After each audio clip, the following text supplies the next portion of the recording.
Ladies and gentlemen, the most powerful words you'll ever hear are the ones you tell yourself.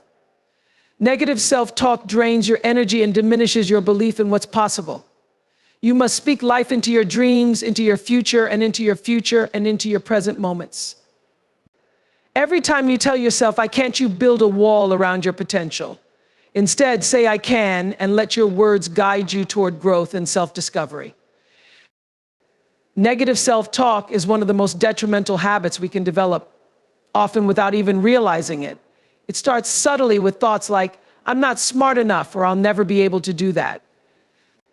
Over time, these thoughts embed themselves into our belief system and become truths we live by. What's important to understand is that these thoughts are not facts, they are perceptions we create, and like any habit, they can be changed. From a psychological perspective, negative self-talk stems from cognitive distortions, irrational thoughts, and beliefs that lead to reinforcing negative emotions. For example, one common distortion is all or nothing thinking, where you believe if something doesn't happen perfectly, it's a complete failure. Another is catastrophizing, where you assume the worst possible outcome will happen.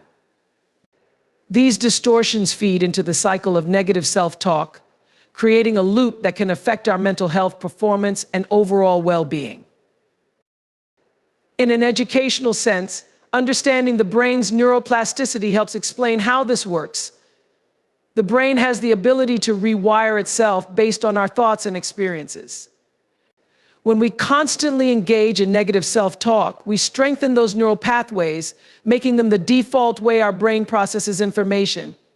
But the good news is that the opposite is also true. By intentionally practicing positive affirmations and self-compassion, we can weaken the negative pathways and build new, healthier ones.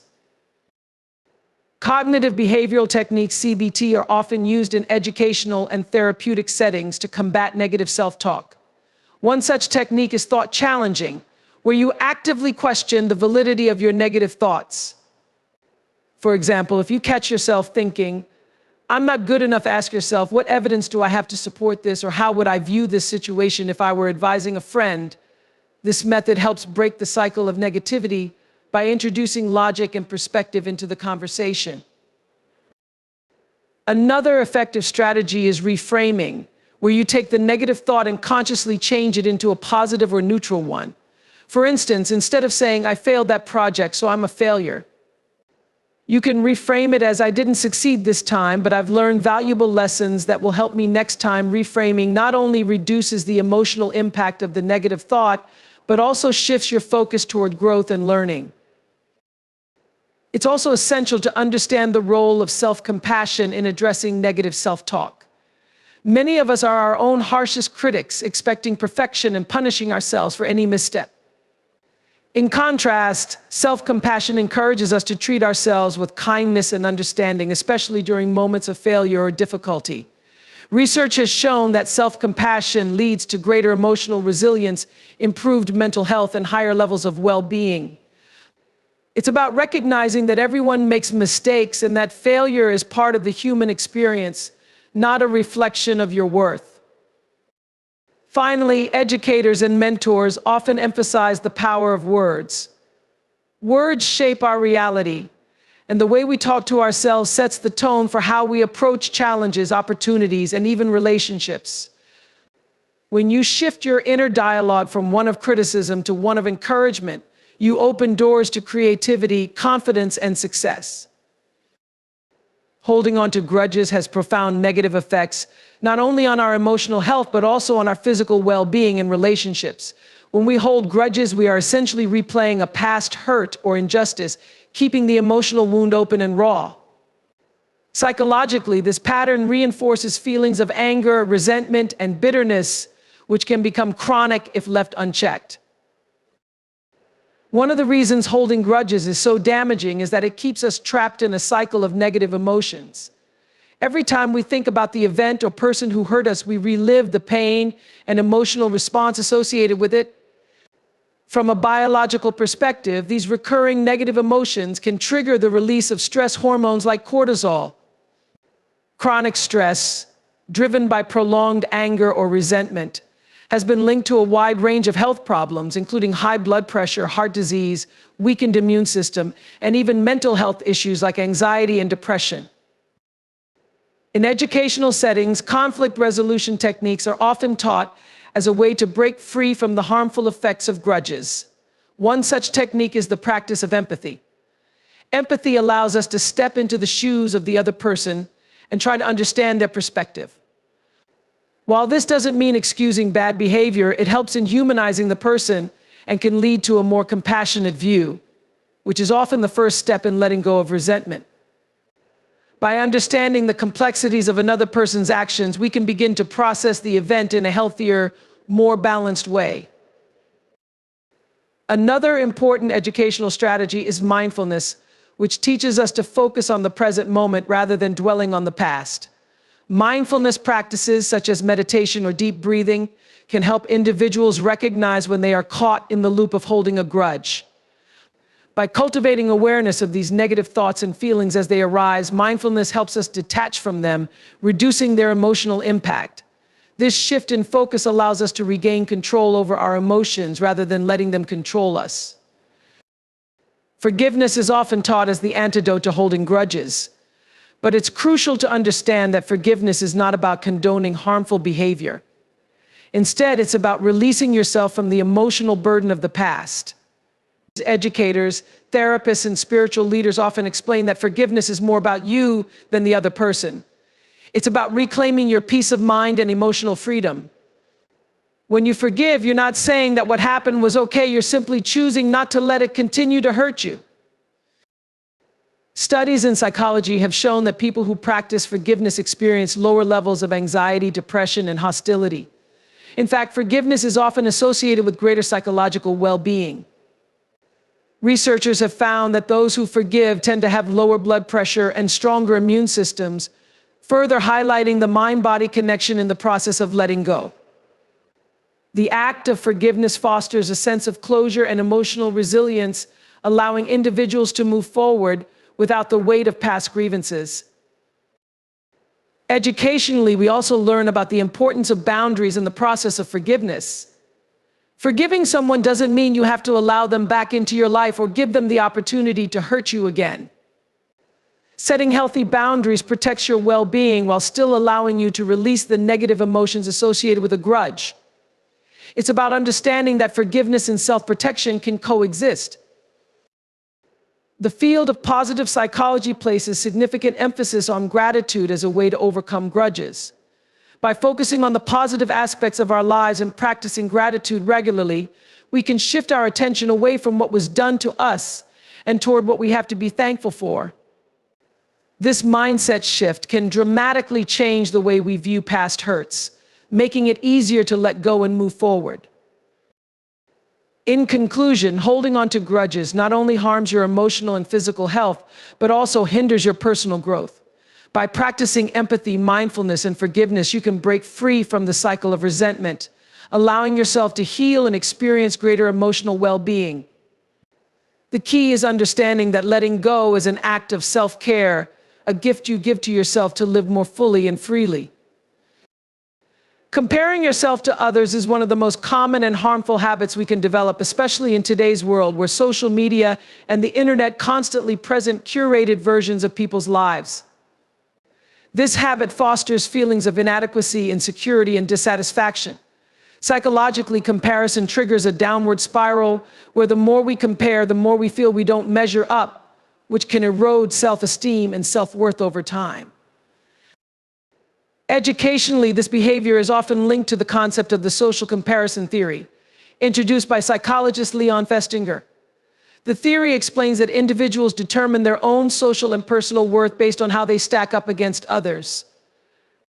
There are two types of social comparison, upward and downward. Upward comparison happens when we compare ourselves to someone we perceive as better or more successful, which can lead to feelings of envy or a sense of inferiority.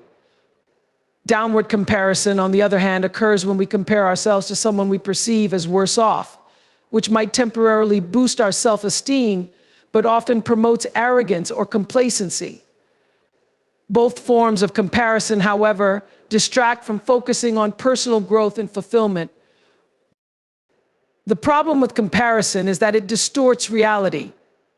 We rarely know the full story of another person's life, especially in the age of social media, where people often showcase their highlights rather than their struggles. This skewed perception leads us to assume that others are more successful, happier, or more capable than we are, when in truth, everyone faces challenges and setbacks. Constant comparison also prevents us from appreciating our own progress and achievements, as we are too busy measuring ourselves against an unrealistic or incomplete picture of someone else's life. In educational psychology, the practice of fostering a growth mindset is a powerful tool to combat the negative effects of comparison. A growth mindset, coined by psychologist Carol Dweck, is the belief that abilities and intelligence can be developed through dedication and hard work. People with a growth mindset focus on their personal improvement rather than on competing with others. They view challenges as opportunities to learn and grow, and they recognize that progress is unique to each individual. In this way, they shift their attention from external comparisons to internal growth, which leads to greater resilience and a more positive outlook on life. Mindfulness and self-awareness also play a crucial role in breaking the habit of comparison. Mindfulness teaches individuals to be fully present in the moment, acknowledging their thoughts and feelings without judgment. When you catch yourself comparing, mindfulness encourages you to pause and reflect on what triggered the comparison. Were you feeling insecure, lonely, or frustrated? Identifying these triggers can help you address the underlying emotions rather than succumbing to the cycle of comparison. It allows you to refocus on your own journey and personal goals. Educational approaches to self-compassion are also key in this context. Self-compassion involves treating yourself with the same kindness, care, and understanding that you would offer to a friend. It helps counteract the harsh self-criticism that often accompanies comparison. Instead of beating yourself up for not being where someone else is, self-compassion encourages you to acknowledge your efforts and progress. It reminds you that everyone has their own path and your worth is not dependent on external validation or so. Another important educational tool is goal setting. Setting clear, personal goals that are meaningful to you can reduce the temptation to compare yourself to others. When you have a roadmap for where you want to go and what you want to achieve, you become more focused on your own path and less concerned with what others are doing. Goal setting provides a sense of purpose and direction, which can diminish the feelings of inadequacy that come from comparison.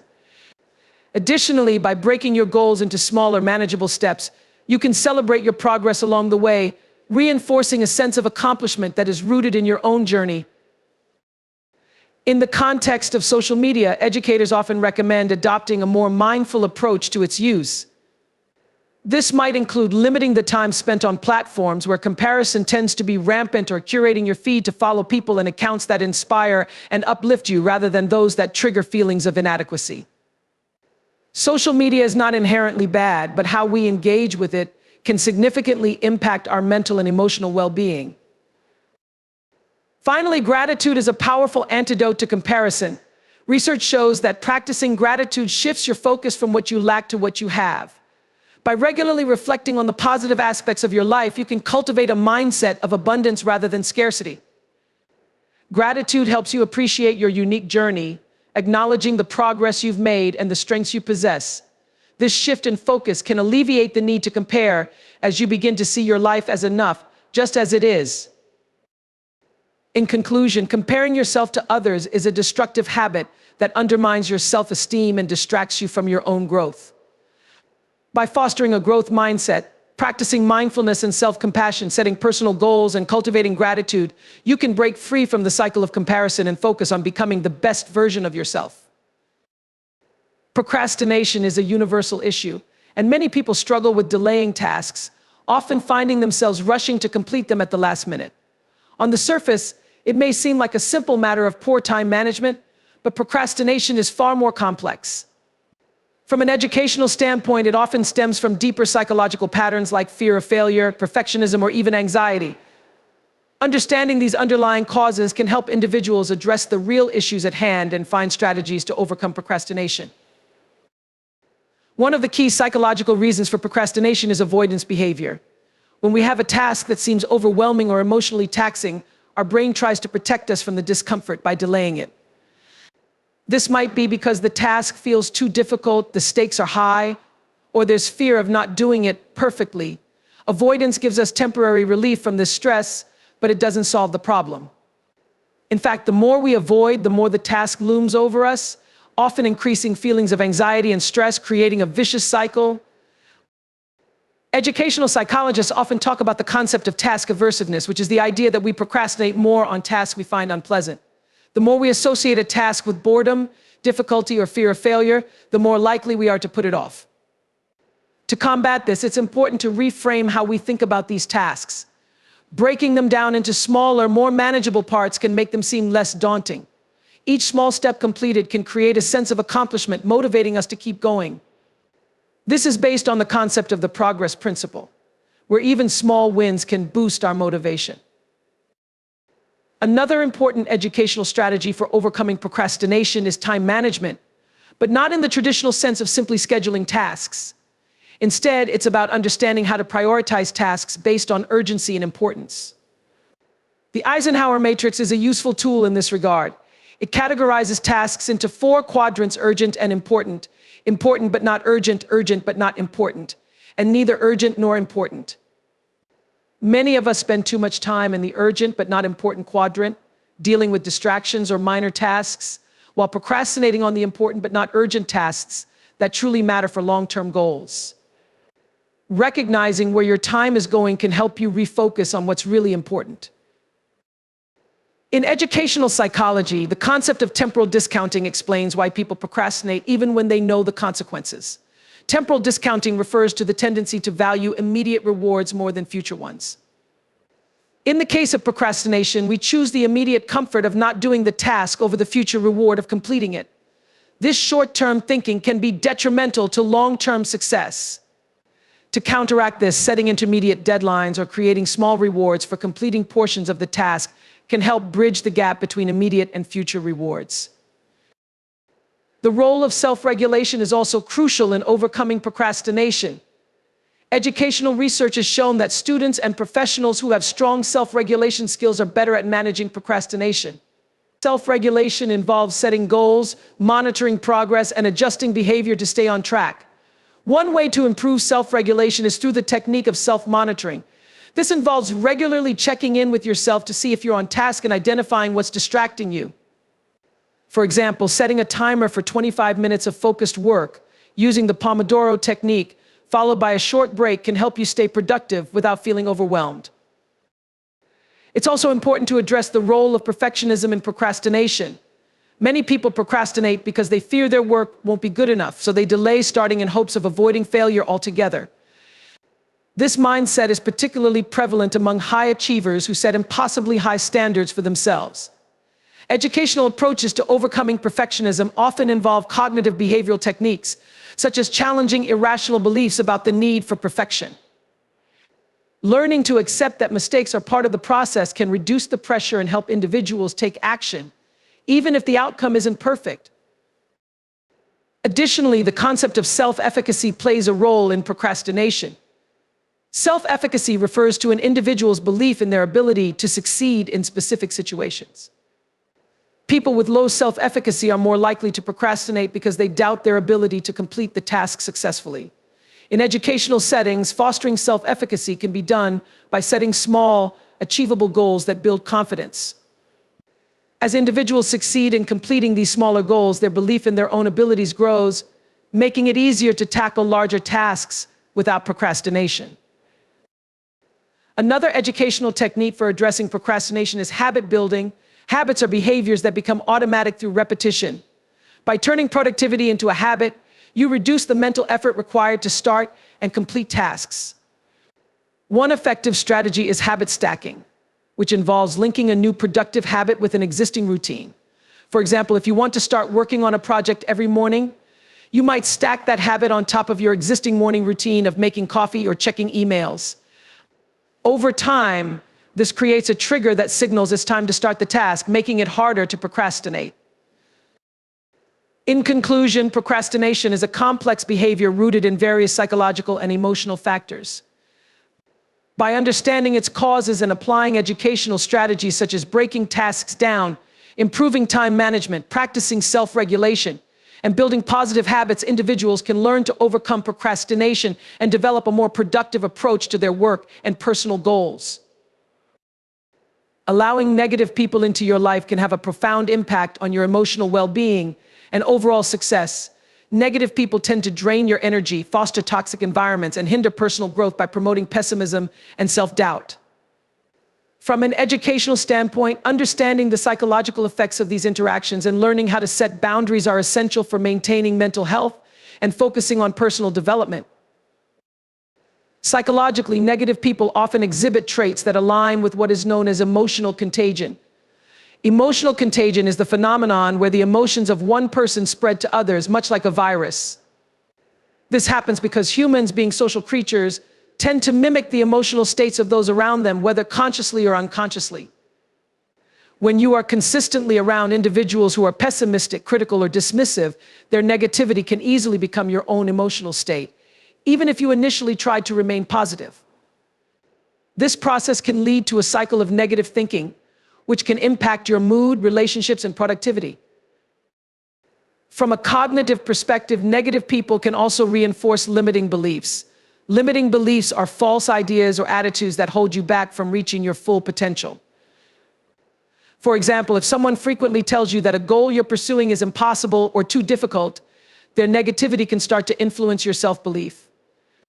Over time, you might begin to internalize their doubts, and your brain starts to view your goals as unattainable, even when you have the ability to achieve them.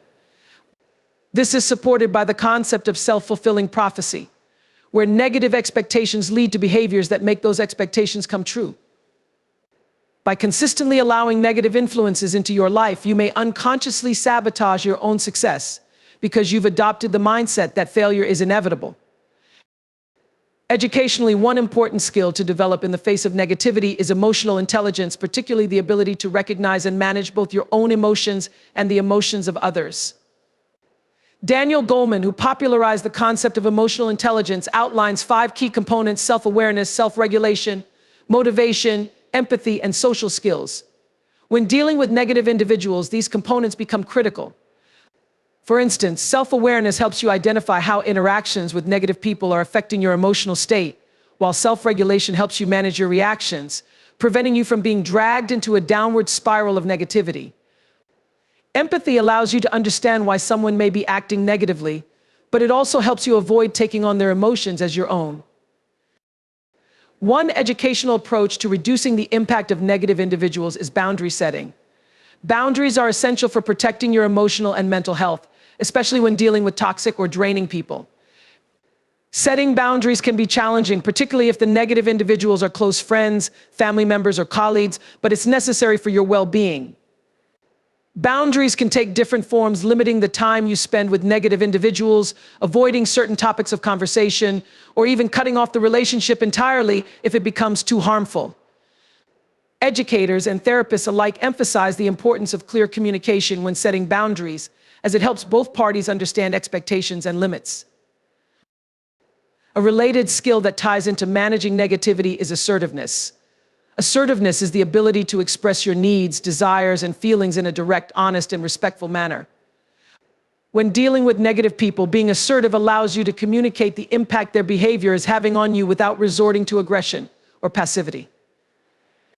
Educational programs often teach assertiveness through role-playing or other exercises that help individuals practice standing up for themselves while maintaining healthy relationships. By being assertive, you can stop the cycle of negativity before it affects your mental health and personal progress. Another important concept in the educational framework is resilience. Resilience refers to the capacity to recover quickly from difficulties or setbacks. Negative people can often create challenging environments, but building resilience helps you maintain a sense of inner strength and balance despite external negativity. Psychologists suggest several strategies to build resilience, such as maintaining a strong social support network, practicing mindfulness, and developing problem-solving skills. Educational programs that focus on resilience often emphasize the importance of reframing negative experiences and maintaining a growth mindset. Instead of allowing negativity to take root, resilient individuals use it as an opportunity to learn, grow, and become stronger. It's also critical to understand the concept of energy management. Everyone has a limited amount of emotional and mental energy each day, and interacting with negative people can deplete this energy quickly. Educational research into energy management shows that your capacity to focus, create, and perform at a high level depends on how well you protect and recharge your emotional resources. Engaging in activities that replenish your energy, such as exercise, meditation, or spending time with positive, supportive people, can help offset the draining effects of negativity.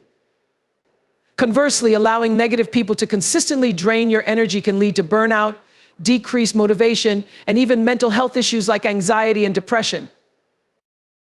Additionally, in the field of positive psychology, the concept of positive social support is emphasized as a key factor in personal well-being and success. Studies show that individuals who surround themselves with positive, encouraging people are more likely to succeed in their personal and professional lives. Positive social interactions promote the release of oxytocin, a hormone that enhances feelings of trust, belonging, and well-being. In contrast, negative interactions can trigger the release of stress hormones like cortisol, which over time can lead to chronic stress and its associated health problems. By curating your social circle to include more positive influences and limiting contact with negative people, you create an environment that supports your growth and happiness. In sum, allowing negative people into your life can have far-reaching consequences, affecting everything from your mental health to your ability to achieve your goals. By developing skills like emotional intelligence, setting boundaries, practicing assertiveness, building resilience, and managing your energy effectively, you can protect yourself from the harmful effects of negativity and create a more supportive environment for your personal and professional growth. Holding on to grudges can have significant psychological and emotional impacts, far beyond the initial hurt or anger. From an educational perspective, it's essential to recognize how unresolved resentment affects both mental health and interpersonal relationships. Grudges are often the result of unprocessed emotions, where individuals continue to dwell on past wrongs, leading to emotional stagnation. Understanding the detrimental effects of grudges and learning strategies for forgiveness and emotional release can greatly improve one's overall well-being. Psychologically, holding a grudge activates the brain's fight or flight response, even though there's no immediate danger. When you replay negative events in your mind, your body reacts as if you are still experiencing that situation. This triggers stress hormones like cortisol and adrenaline, leading to prolonged periods of anxiety, tension, and sometimes even physical symptoms like headaches, fatigue, or muscle pain. Over time, this can contribute to chronic stress, which is known to increase the risk of health problems such as heart disease, high blood pressure, and a weakened immune system. Letting go of grudges, therefore, is not just an emotional issue, it's also a matter of physical health. Cognitive psychology teaches us about the role of rumination in perpetuating grudges. Rumination is the tendency to repeatedly think about a situation or problem without reaching a solution. When individuals hold on to a grudge, they often ruminate on the negative event, replaying it in their minds and focusing on their hurt. This process not only intensifies negative emotions, but also prevents the individual from moving forward. Educational approaches to addressing rumination involve cognitive behavioral strategies, such as reframing the situation or challenging negative thought patterns. By recognizing that holding on to the grudge is keeping you trapped in the past, you can begin to adopt healthier ways of processing your emotions. Forgiveness, often seen as the antidote to grudges, is a complex psychological process that involves letting go of resentment and the desire for retribution. Educational psychology often emphasizes the benefits of forgiveness, not just for the person who has wronged you, but for your own peace of mind. Forgiveness doesn't mean excusing or condoning harmful behavior. Instead, it's about freeing yourself from the emotional weight that a grudge imposes. Studies in positive psychology show that people who practice forgiveness experience lower levels of depression, anxiety, and hostility, and they report higher levels of life satisfaction. Forgiveness is a skill that can be developed, and it often involves techniques such as empathy, perspective taking, and reframing the narrative to focus on growth rather than pain. One powerful educational tool for releasing grudges is mindfulness meditation. Mindfulness helps individuals stay present and detach from the cycle of negative thinking that fuels grudges. Through mindfulness, individuals learn to observe their emotions and thoughts without judgment, which can reduce the intensity of feelings like anger and resentment. Research in neuropsychology has shown that regular mindfulness practice can actually change the structure of the brain, increasing the size of areas associated with emotional regulation and decreasing the activity of the amygdala, the brain's fear and anger center. By cultivating mindfulness, individuals can break free from the emotional hold that grudges create and develop a more peaceful and balanced approach to life. Another educational approach to dealing with grudges involves emotional intelligence, particularly in the area of self-awareness and emotional regulation.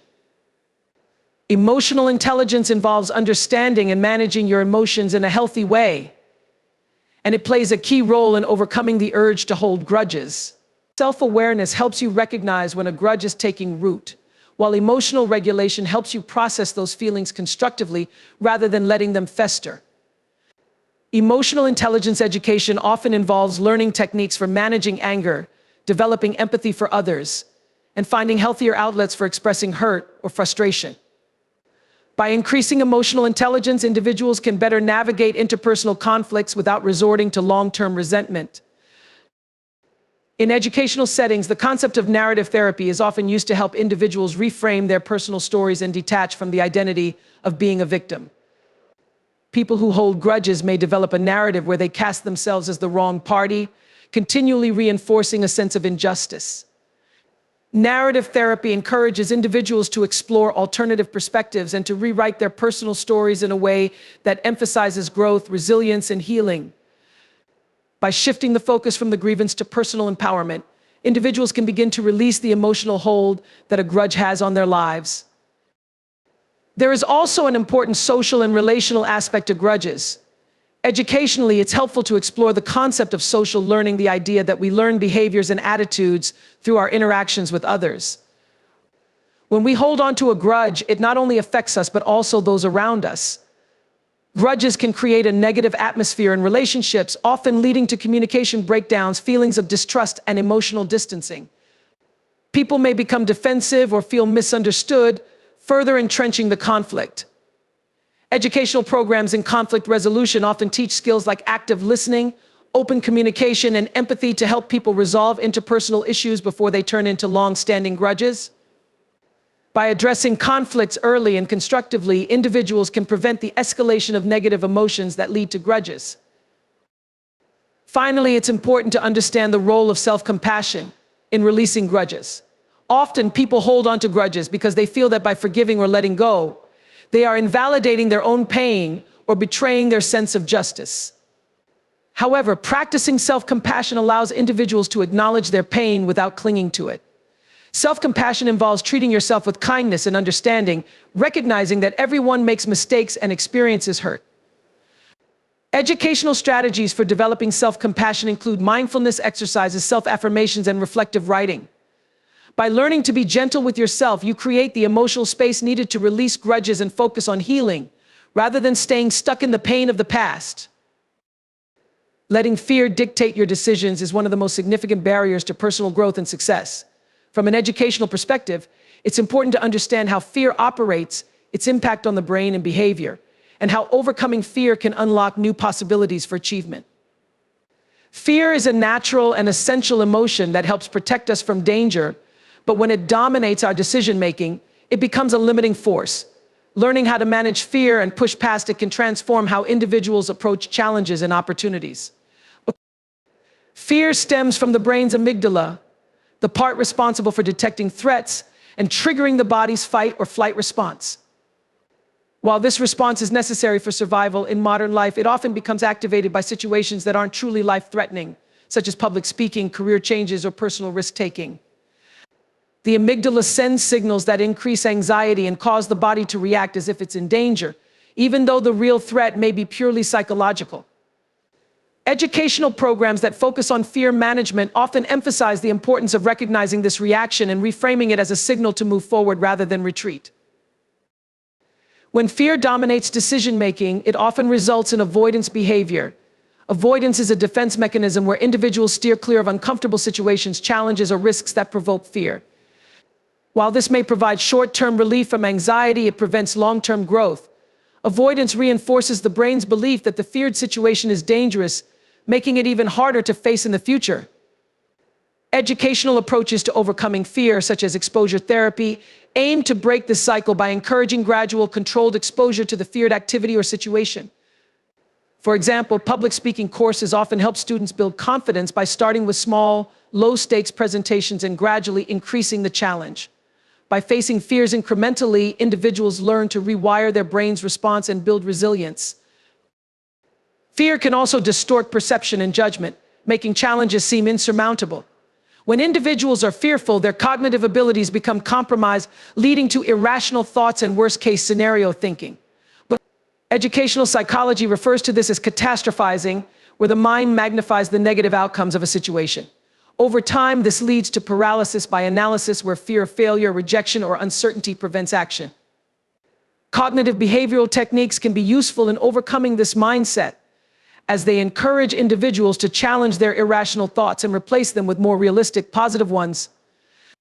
By learning to question fear-driven thoughts, individuals can develop a more balanced and empowered approach to decision-making.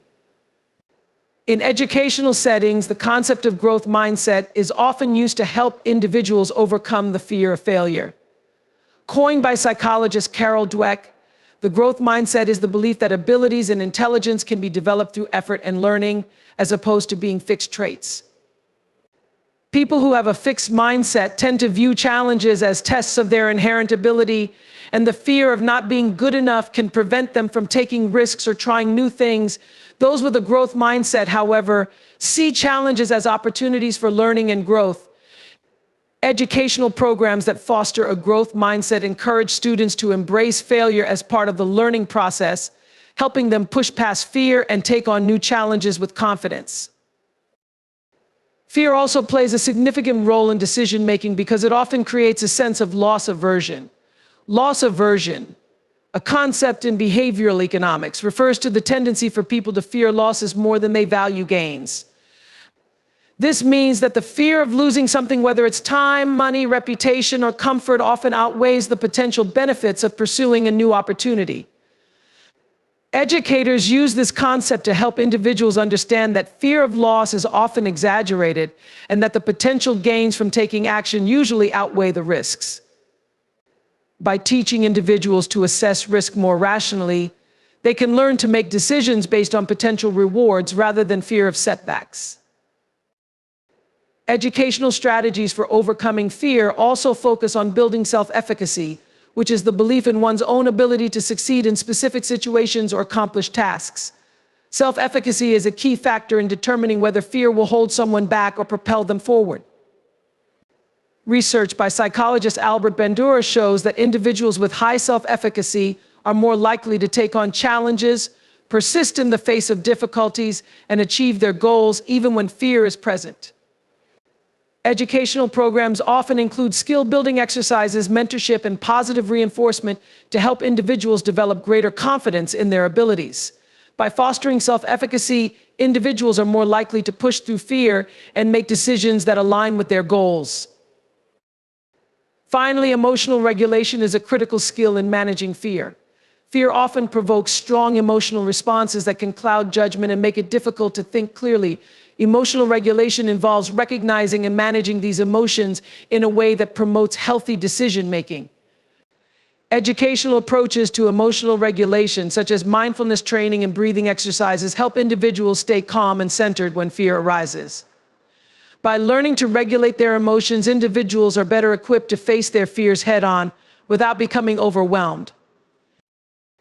In sum, letting fear dictate decisions can limit personal growth and prevent individuals from realizing their full potential. However, through a combination of cognitive restructuring, exposure to feared situations, and emotional regulation, it is possible to move beyond fear and embrace opportunities for growth and success. By cultivating a growth mindset, building self-efficacy, and learning to manage emotions, individuals can reframe fear as a motivator for action rather than an obstacle. In conclusion, avoiding the things that limit our potential, such as the fear of failure, holding on to grudges, negative self-comparisons, or allowing fear to dictate our decisions, is crucial to living a life of growth and fulfillment. These barriers not only cloud our judgment, but also stifle opportunities for personal development. By recognizing these patterns, cultivating emotional intelligence, and embracing a mindset of resilience and self-compassion, we can break free from limitations and make choices that reflect our highest aspirations. True freedom lies in overcoming these internal obstacles, allowing us to step into our best selves and create a life of purpose, joy, and success.